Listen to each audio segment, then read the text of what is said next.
as I said, I've been through 4 decades now. You know, you have the millennials, now I have the Z generation. The alphas are coming up right behind us right now. And yeah, I think that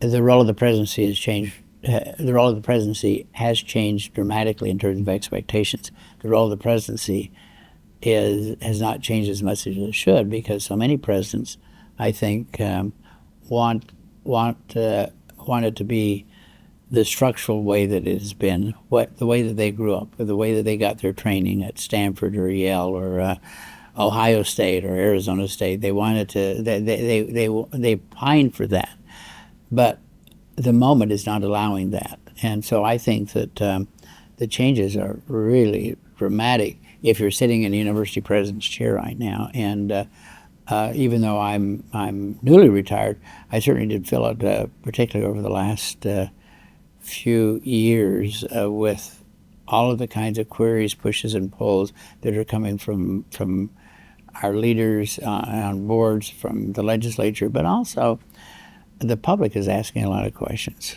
and something that I didn't experience for about 30 years. Well, I was asked one day to rather recently to give a kind of a definition of what I thought was the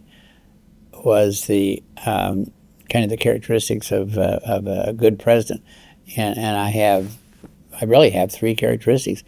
Not surprising. One is you have to have very thick skin in today's world. Secondly of all, you have to have a great sense of humor, because if you can't laugh at yourself or find humor in everything you're doing, you're not going to exist. And the third, and I call it nerves like sewer pipes, what I really mean is the fact that university presidents need to make decisions, and then they need to be confident in their decisions, and they need to not get waylaid by what is happening in terms of the public media notes and letters that they're receiving. Because think about it.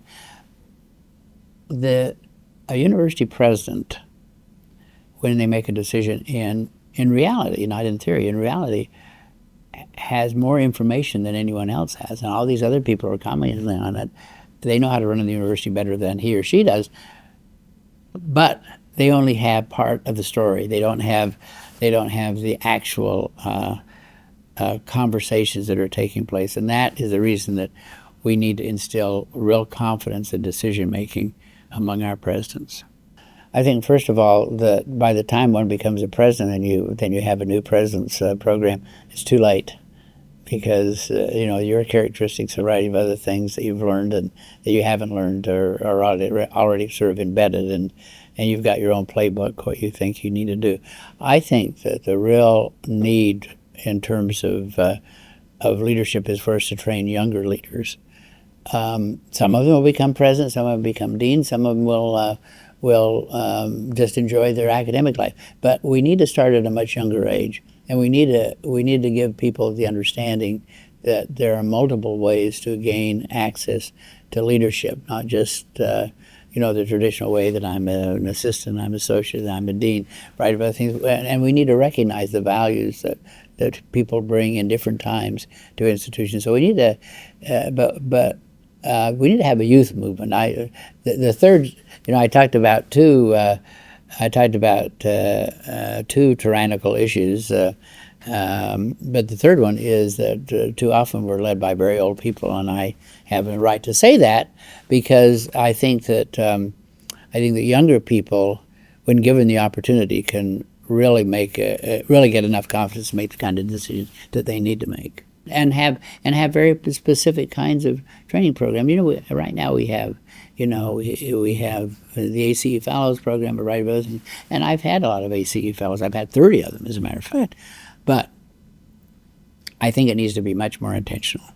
I think that we have entered into an era in which universities, if they are to regain trust and remain important, that they need to have very calculated leadership models, and we need to help to train those.